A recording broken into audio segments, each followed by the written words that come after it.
Hey everyone, good afternoon and happy Friday. My name's Cassie McQueen and I'm here with Ryan Stillwater today. And we're coming to you live to give you updates and share some news with you about what's going on at Saving Grace. First of all, I wanted to say thank you to Strictly O, Strictly Organic Coffee. We thanked you guys last week for hosting a dine out for us. Thanks to the help of this community, we raised over $800 for survivors. It's so important right now that we continue to kind of fill our bucket of resources for survivors as they're experiencing some especially hard times with COVID-19. So again, thank you, Strictly O, for supporting us. And if you're interested in finding out how you can work with Saving Grace, please head right over to our website. We would love to partner with you. I also wanted to share some news about some new legislation that was proposed yesterday. Senator Ron Wyden proposed some legislation that essentially closes some federal loopholes to help protect survivors of intimate partner violence. Now, to give you a little bit of context, in 2018, Oregon already closed one of these loopholes by expanding the definition of intimate partner violence. In the past, this has been known as the boyfriend loophole, where abusers weren't held into the same standard if they weren't living with the person that they were abusing, if they weren't married, or if they had or didn't have children with them. So this legislation helps by kind of expanding that definition. Now, it was named in the honor, excuse me, of Lori Jackson. And Lori Jackson was unfortunately killed by her husband, who had legally obtained a handgun under a temporary restraining order. I think this legislation is really important. I think it's really important to continue to honor Lori, but also to help kind of firm up the protections that we have for survivors of domestic violence and intimate partner violence.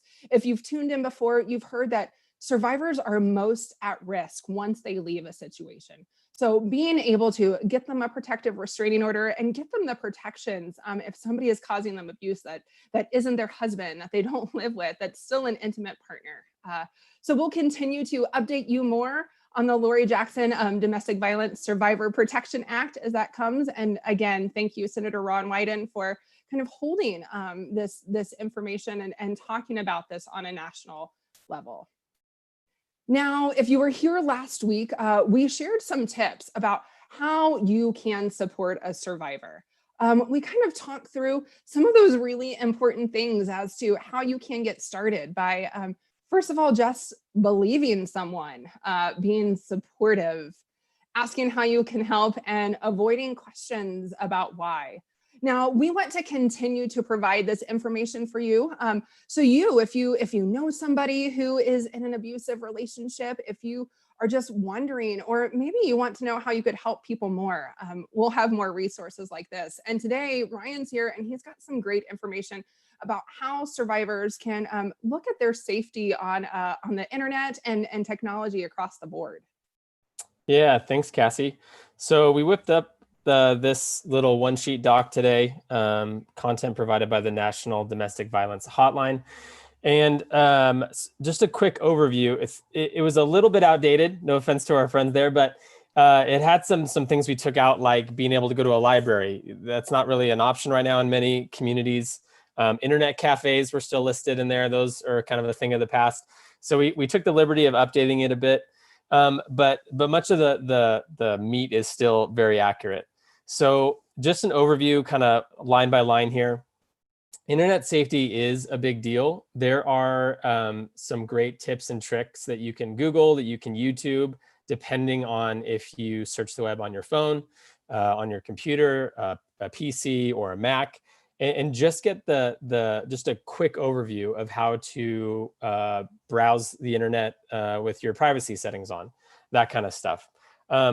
Great tips here. It says always use safe computers. That could be a friend's computer. You don't look up legal issues or housing options or travel plans from your own computer that maybe your abusive partner has access to. Just some great tips there.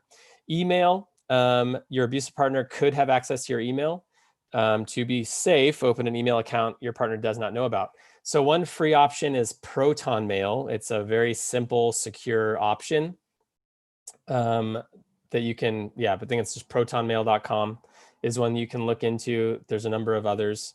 Cell phones. I don't think many people know that you can track really anyone from your phone. If I got on a friend's phone, I could go to my contact and I could share my location with Ryan, and they could not even know that happened. So to go through those settings as well, again, just Google or YouTube my location settings on my iPhone or my Android phone or whatever it is, so that you've got the right protections in place. Social media is another one that we updated a bit. Sites like Facebook have gotten much more current, so you can actually share exactly who you want to share posts with, your about details with, where you work, where you've worked, where you've gone to school.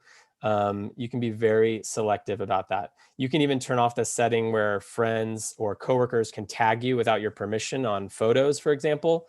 So go ahead and check those out as well.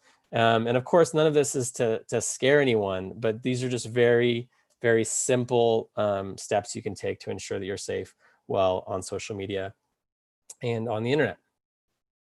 Thanks so much, Ryan. And I think these tips are always important for all of us, but even more important for survivors right now. Like Ryan said, a lot of those safety nets of being able to go to a coffee shop, use a computer at the library, it's challenging. And so the technology that we've got is really what people are relying on. So if you want more information about how you can make sure that your tech is safe, please go to saving-grace.org. We'll have this resource page up. You can also always call our helpline. If you are concerned, if you think that maybe you are not in a safe situation, you're unsure if somebody could be utilizing your technology to essentially compromise you, please call Saving Grace. We'll have an advocate ready to talk to you 24 hours a day.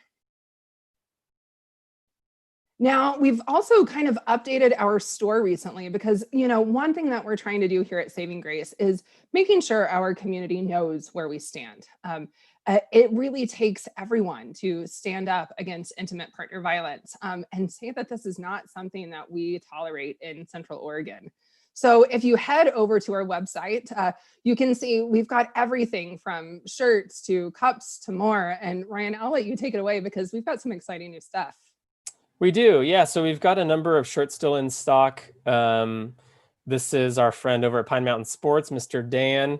And Cassie will actually be doing an interview with him on Monday to talk more about the Pine Mountain Sports Community Ambassador campaign, which is currently at about $17,000. That's so amazing. In addition to the shirts, you can get a pint. We'll hopefully be getting some new ones in from our friends there that they've got some new colors, which is real fun. This one's still in stock, $12. We do have kids shirts as well, so that your kids can show what they stand for. And we just love it when, pre-COVID, some kids would come by and say, hey, I wanted to donate some of my birthday money, or I sold some stuff at a garage sale and I wanted to support Saving Grace. It just means the world to us. So saving-grace.org/shop. You can get all of those items there and show your community where you stand. Thanks so much, Ryan. And thanks to those of you who are able to tune in with us today or watch this later.